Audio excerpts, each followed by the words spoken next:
صدى صليل الصوارم نشيد الأباء ودرب القتال طريق الحياة فبين اقتحام يبيد الطغاة وكاتم صوت جميل صدى به عز ديني وذل البغاة فيا قوم هبوا لدرب الكما فإما حياة وإما ممات يغيظ العدا. If I were the devil, if I were the prince of darkness, I'd want to engulf the whole world in darkness, and I'd have a third of its real estate and 4/5 of its population, but I wouldn't be happy until I had seized the ripest apple on the tree. So I'd set about, however necessary, to take over the United States. I'd subvert the churches first. I'd begin with a campaign of whispers. With the wisdom of a serpent, I would whisper to you as I whispered to Eve, do as you please. To the young, I would whisper that the Bible is a myth. I would convince them that man created God instead of the other way around. I would confide that what's bad is good and what's good is square. And the old I would teach to pray after me, Our Father, which art in Washington. And then I'd get organized. I'd educate authors in how to make lurid literature exciting so that anything else would appear dull and uninteresting. I'd threaten TV with dirtier movies and vice versa. I'd peddle narcotics to whom I could. I'd sell alcohol to ladies and gentlemen of distinction. I'd tranquilize the rest with pills. If I were the devil, I'd soon have families at war with themselves, churches at war with themselves, and nations at war with themselves, until each in its turn was consumed. And with promises of higher ratings, I'd have mesmerizing media fanning the flames. If I were the devil, I would encourage schools to refine young intellects, but neglect to discipline emotions. Just let those run wild. Until before you knew it, you'd have to have drug-sniffing dogs and metal detectors at every schoolhouse door. Within a decade, I'd have prisons overflowing. I'd have judges promoting pornography. Soon I could evict God from the courthouse, then from the schoolhouse, and then from the houses of Congress. And in his own churches, I would substitute psychology for religion and deify science. I would lure priests and pastors into misusing boys and girls and church money. If I were the devil, I'd make the symbol of Easter an egg and the symbol of Christmas a bottle. If I were the devil, I'd take from those who have and give to those who wanted until I had killed the incentive of the ambitious. And what'll you bet? I couldn't get whole states to promote gambling as the way to get rich. I would caution against extremes in hard work, in patriotism, in moral conduct. I would convince the young that marriage is old-fashioned, that swinging is more fun, that what you see on TV is the way to be. And thus I could undress you in public, and I could lure you into bed.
The government. It loves you and wants to keep you safe and well. It even wants to make paying taxes, fines, and court costs easier for you. How? Well, you'll need to meet your straw man. He was born the same day you were. He looks like you, has the same name, and lives in your house, but you never knew he existed. You will have even paid his parking tickets or taxes. The worst part? He's been dead from day one. From every birth certificate, a legal personality, or legal fiction, is created with the same name to confuse little old you into thinking it's you. So, there is a human you and a paper you, or as it's commonly known, a straw man. So when it seems like government officials, court clerks, or the police are speaking English, they aren't. They're speaking legalese, designed to make you agree to verbal and written contracts without even knowing about it, all spun from Black's Law Dictionary. For example, when the police say, "Do you understand?" you'll say, "Yes." What they are really saying is, "Do you stand under our authority?" Oops-a-daisy, you just created a verbal contract with them. Oh, you clever government.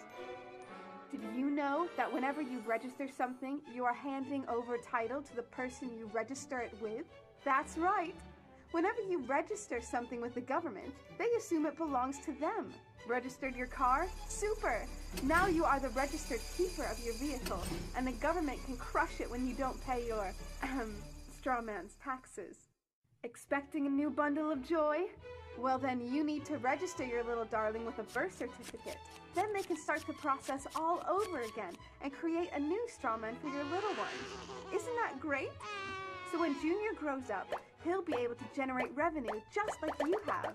When you notify on your baby by signing the birth certificate, your child becomes a ward of state, and if the government doesn't like what you're doing, they'll assume it's okay to take the child away, or make new rules for things they don't like. Not enough school? Smacking your child? Shouting too loudly? Then it's off to social services for the little one. When you get a bill, it's sent to you, but belongs to your straw man, not you. That's why bills, fines, and summons start with Mr., Mrs., or Ms. Sometimes you'll see your surname in capitals, just like on a gravestone. That's because your straw man is dead, and just a silly piece of paper, created before you could comprehend or even consent to it.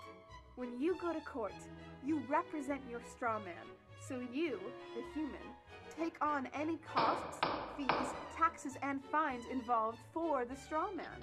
The human you doesn't even need to pay them.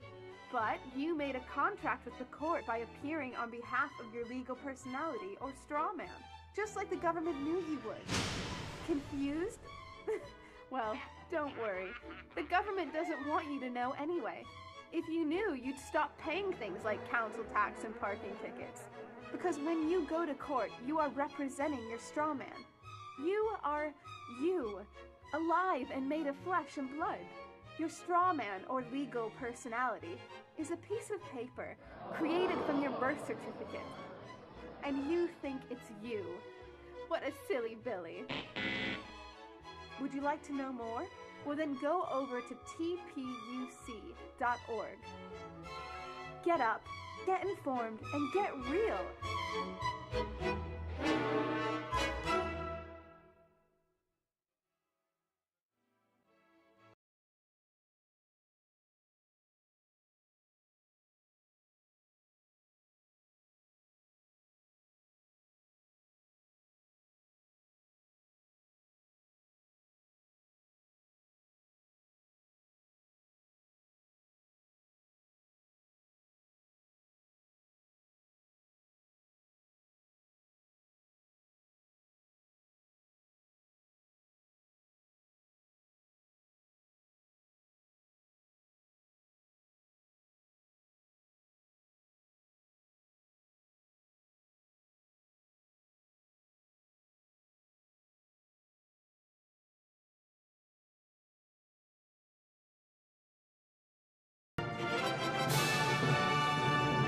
Sabbatai Zevi declared himself to be the Jewish Messiah in the year 1666.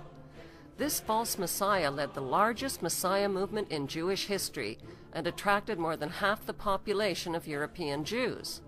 How did he do it? By promising to return the Jews to their ancestral homeland in Palestine. Sabbatai Zevi made everything that was holy unholy. He rejected the rules of the Jewish holy books and every standard of Jewish decency. There would be no more guilt or sin or right or wrong, no more sexual taboos, no more 10 Commandments, no more fasting. Instead, there would be feasting. Sabbatai Zevi's immoral leadership finally fell from grace when the Sultan of Turkey threatened him with torture unless he converted to Islam. Sabbatai converted to Islam, but he brought his infectious evil theology with him. 1 century later, Jacob Frank proclaimed himself to be the reincarnation of Sabbatai Zevi and the living Messiah for all Jews. Not even Sabbatai Zevi was as evil as Jacob Frank and his disciples. Jacob Frank rejected traditional Judaism. He reversed the truth and told his followers, since we can't all be saints, let's all be sinners. The best way to imitate God, said Frank, is to cross every boundary, transgress every taboo, and mix, as God did, the sacred with the profane. Orgies, incest, rape, and sexual intercourse with children, including sodomy on young boys, were no longer sinful.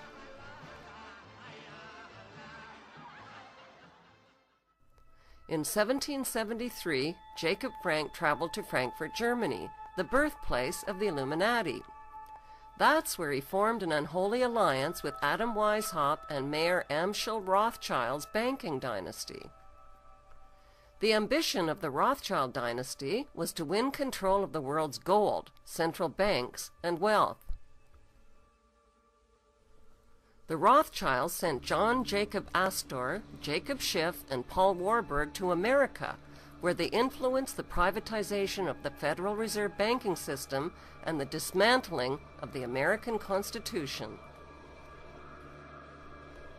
The goal of Weishaupt and the Jesuits was to take control of the Vatican and its hierarchy of Catholic clergy. Weishaupt formed the Order of the Illuminati and infiltrated the Freemasonic lodges with his doctrine until every Masonic lodge in every nation accepted it. The Frankist goal was the destruction and replacement of Jewish ethics with a satanic religion based on the exact opposite of Jewish teachings. When this unholy alliance of conscienceless men was seeded, a cancerous war against humanity erupted. With Rothschild financing, Jacob Frank became fabulously wealthy and was put in charge of spreading a Luciferian theology that would be the hidden hand behind future wars and revolutions. Jacob Frank's followers were called Sabbatean Frankists. They practiced witchcraft and occult rituals, including animal and human sacrifices. Lucifer, they declared, was the true God. The Sabbatean Frankists expanded their movement by masquerading as converts to other religions. They converted to Catholicism and to Islam, where they embedded themselves and spread their Luciferian infection as closeted crypto-Jews. The Frankists traded their wives and daughters with members and with powerful non-members who they needed to seduce into their cult. Jewish professor Gershon Scholem called Jacob Frank one of the most frightening men in Jewish history.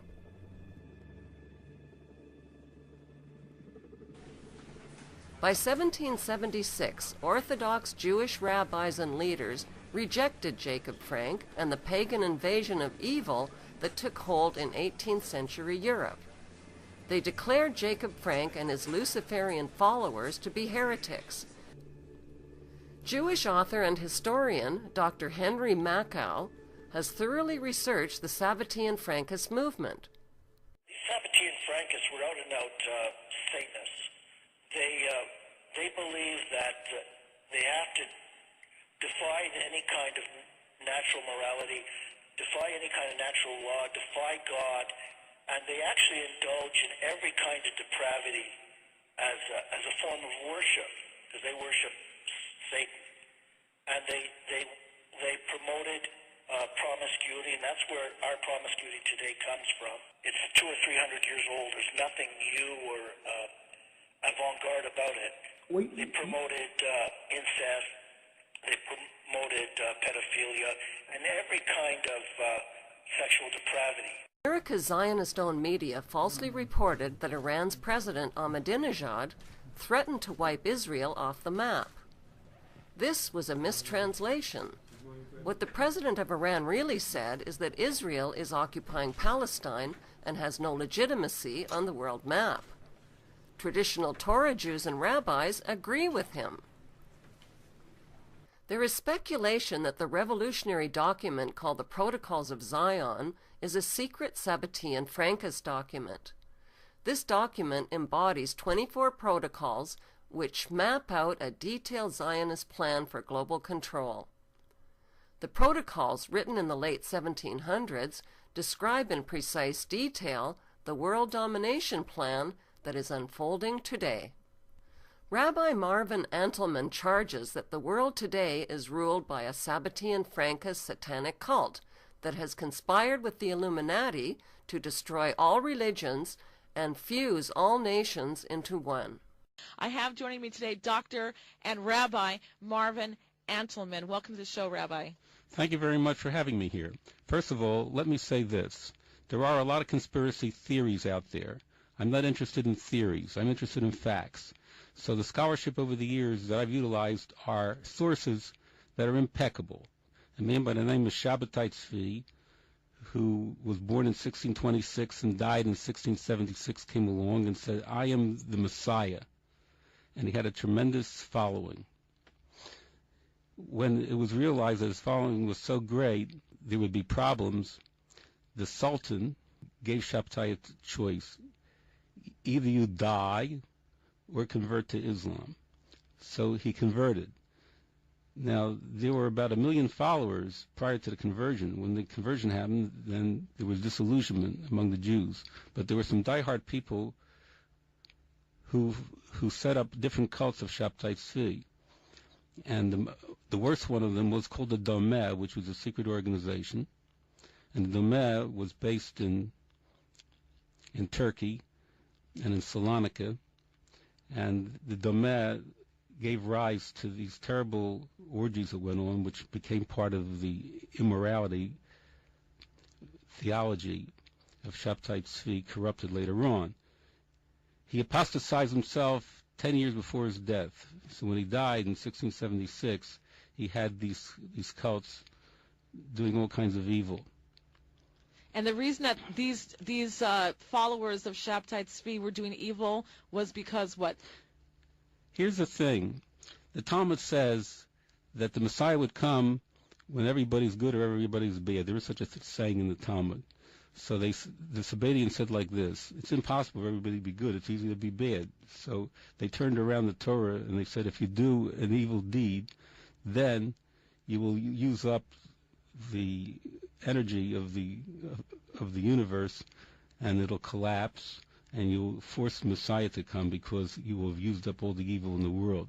So whenever they engage in an orgy, they would make a bracha, and every day they would figure out a way to do as many sins as possible. Like if you eat chaylev, you're chayav karet. In other words, if you eat fat, according to the Torah, you're to be excommunicated from your people. So they would eat fat that was prohibited, non-kosher fat, from a kosher animal, which is chaylev, which is in that category, like eating blood from a kosher animal. So they would dafka do the opposite. They do the opposite. In order to hasten the coming of the Messiah. After Shabbatai Tzvi died, one of the most powerful Sabbatian cults, as they were called, was a transformation of the Domeh, the most extreme cult, to Europe through an insidious person by the name of Jacob Frank.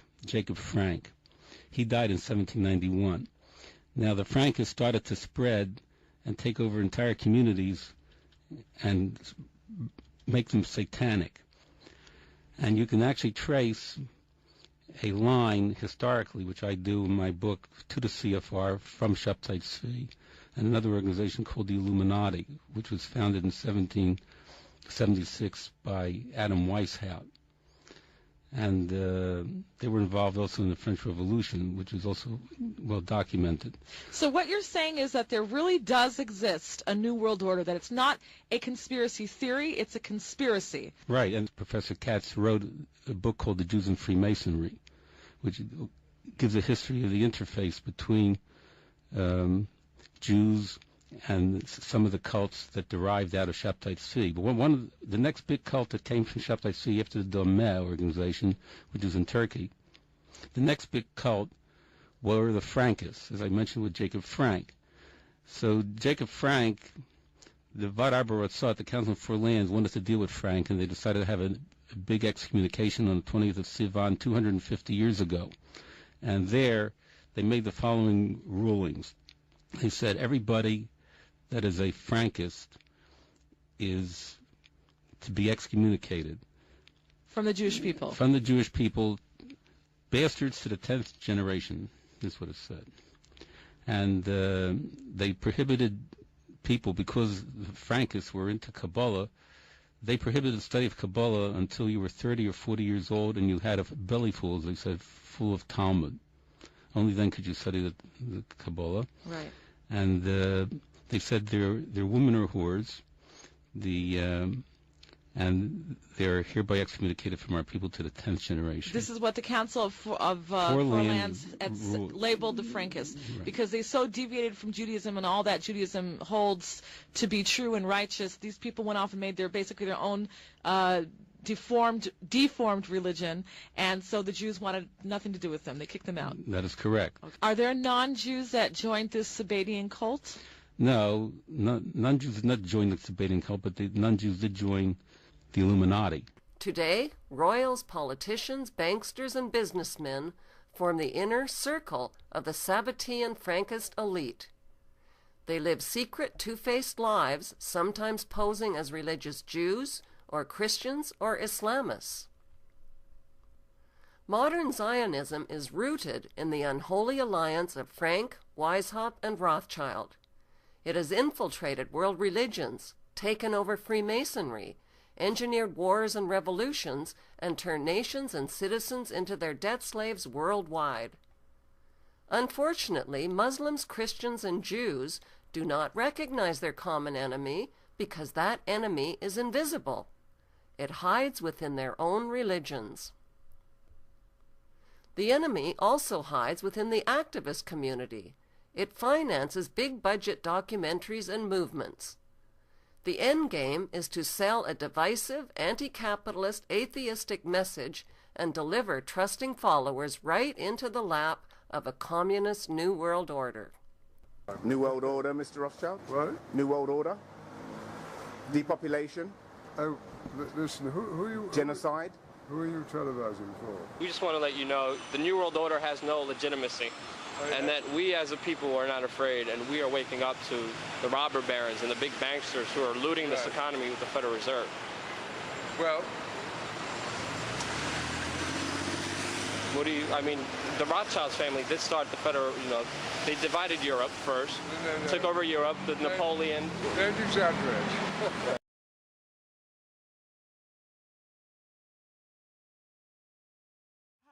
Summer, and I'm working with an event in Palm Beach, the Williams Invitational.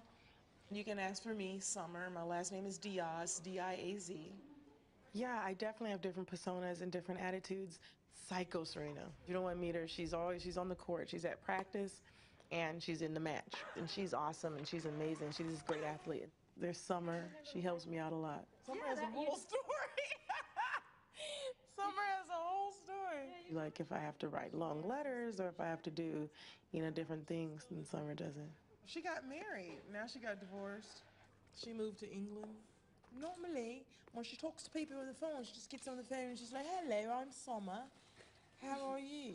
When I'm doing my fashion, I get into this whole fashion moment and this whole fashion thing, whether I'm on HSN or just the perfect jegging, and they go really, really well with the Today's Special. I'm thinking of designs where I'm drawing, or, I'm pulling out tears. And then the other girl that, the one that's really mean is Megan. Oh, no. She's extremely mischievous. You don't want to run to Megan. There's Taquanda.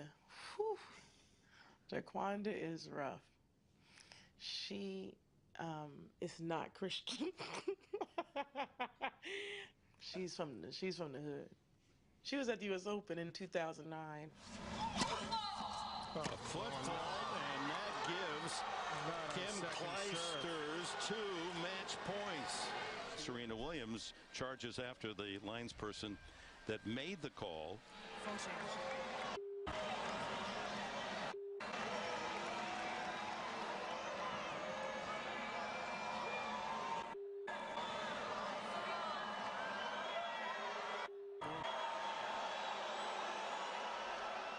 In that particular match that Taquanda played, first of all, I wasn't there, but I heard about it, and I ended up getting a lot of the backlash from it. Laquanda got loose that day. Uh-oh. It was a brutal call. Ele aparece sempre no fim de cada jogo. Persegue-me. Atormenta-me. Mesmo que tenha arrebentado com o marcador. Ele tem sempre algo a dizer. É muito chato. Que eu não cheguei àquele passe. Ou não controlei a bola. Todos os livros têm de dar golo. Sua frase favorita. Se achas que já és perfeito, então nunca vais ser.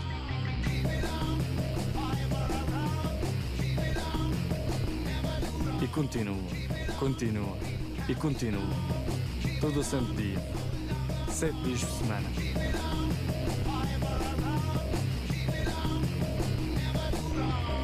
Mas sabes que mais? Eu adoro este gajo.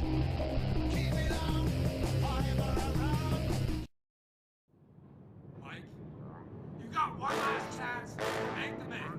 Your competition is 100 of a second away. And they're coming for you. Come on, Mike, let's go. Come on. Come on. Keep going.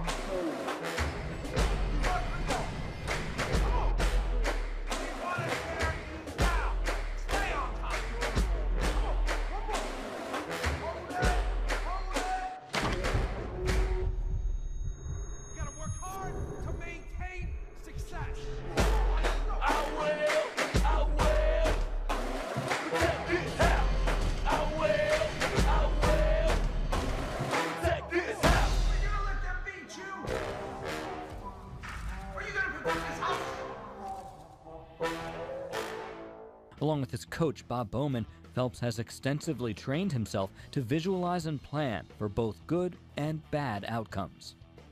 He's the best I've ever seen and maybe the best ever in terms of visualization.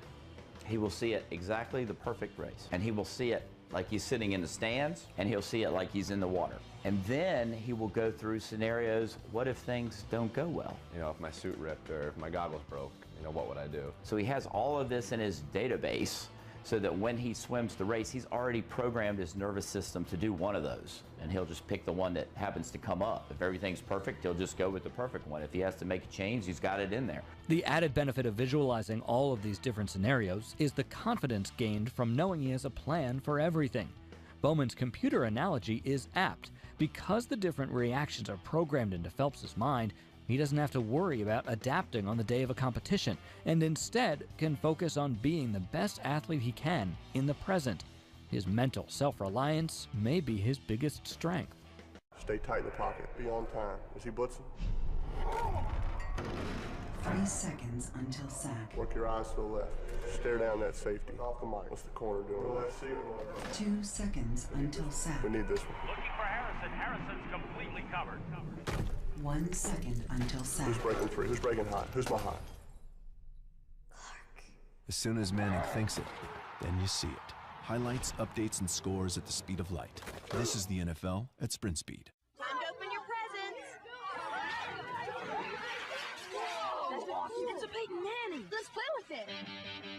It's Peyton Manning, your very own action toy. Personal quarterback, he's all yours. Hey, it's broken! Aw, it says you gotta keep him hydrated.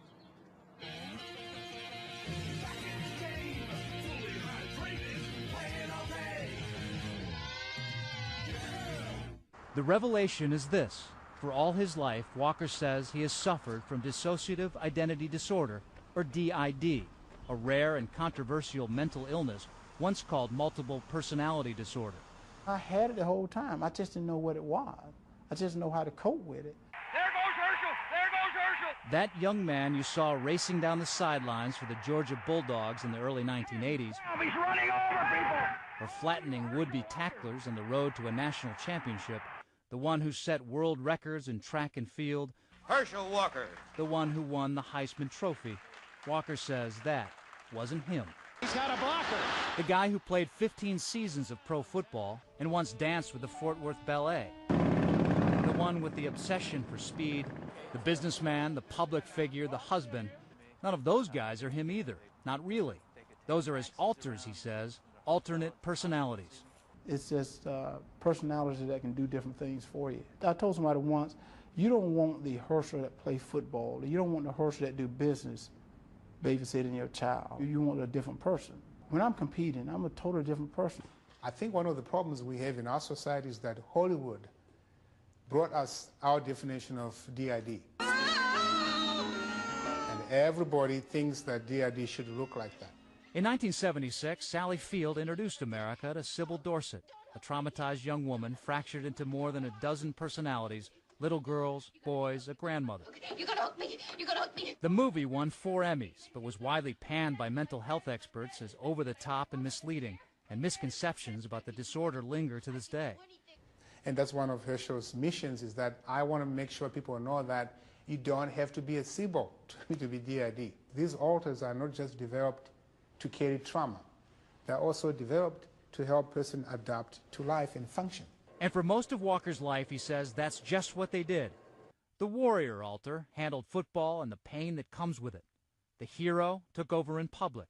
The sentry kept friends and family at a distance. It's not something people do consciously. Once he switched to that part of him, there's a thing we call amnesia that separates that part of the brain from the other part of the brain. Mangazi says he met one of Walker's alters who actually appeared to be of a different race. I remember noticing that he put his fingers in his hair exactly the way a white person would. What do you mean? So, you know, normally you would never do this, and no, I would? I'll never do that. I saw voice changes. Is there any way you can tell me the difference in his voice from one alter to another? Raspy. He would say things like he didn't know who I was. His own wife? Right. He didn't recognize He would you? refer to me as Miss Lady. Did he forget what your name was? I don't think he knew.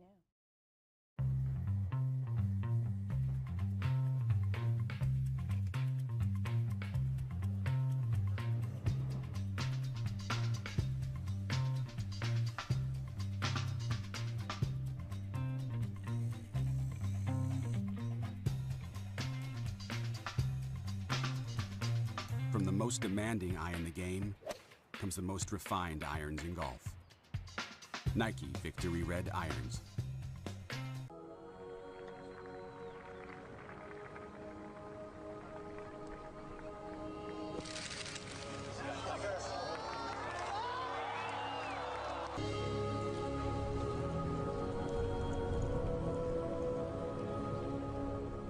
I tend to have these blackout moments where I don't remember. I know I was there, but I don't remember actually performing the golf shot. The athlete in the peak performance zone is really in a kind of a heightened state of awareness, an absorbed focus. I get so entrenched on the moment, I guess my subconscious might take over. I don't know what the whole terminology is, but there are many putts or many shots where I don't remember hitting. I remember seeing the ball flight. I remember preparing for the shot, pulling the club out of the bag, and once I'm behind the ball, I'm walking in the shot, I don't remember until I see the ball leave. It's a weird thing. As a Green Beret in Vietnam, Tiger Woods' father, Earl, had witnessed PSYOPs, psychological operations, wiping soldiers' memories in order to send them into battle. All right, now walk out there.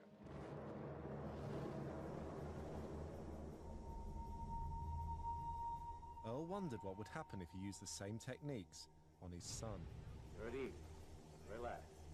No He fear. hired a military psychiatrist who could reprogram Tiger like a computer. Relax. No wait. No pain. This man was Captain Jay Brunzer.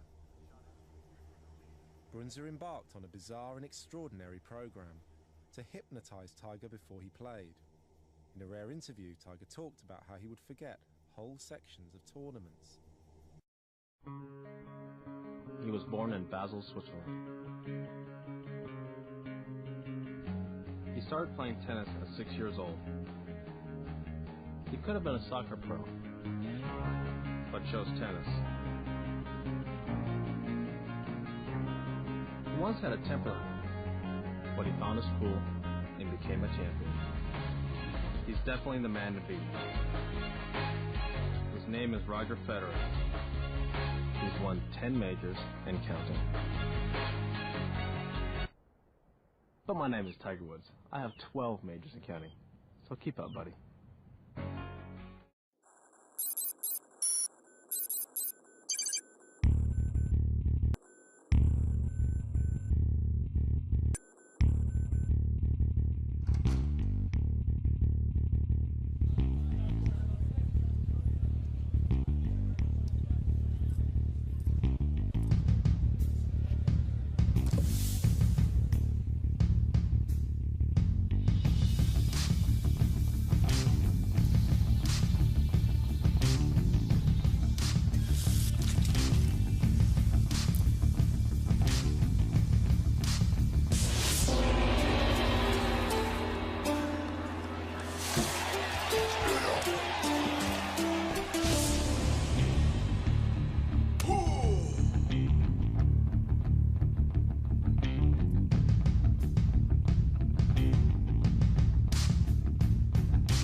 Education sucks.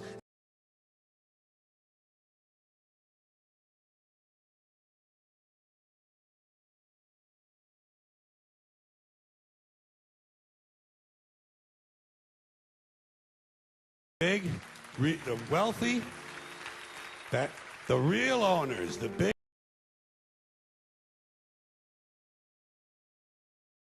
politicians, they're irrelevant. The politicians are put there to give you the idea that you have free.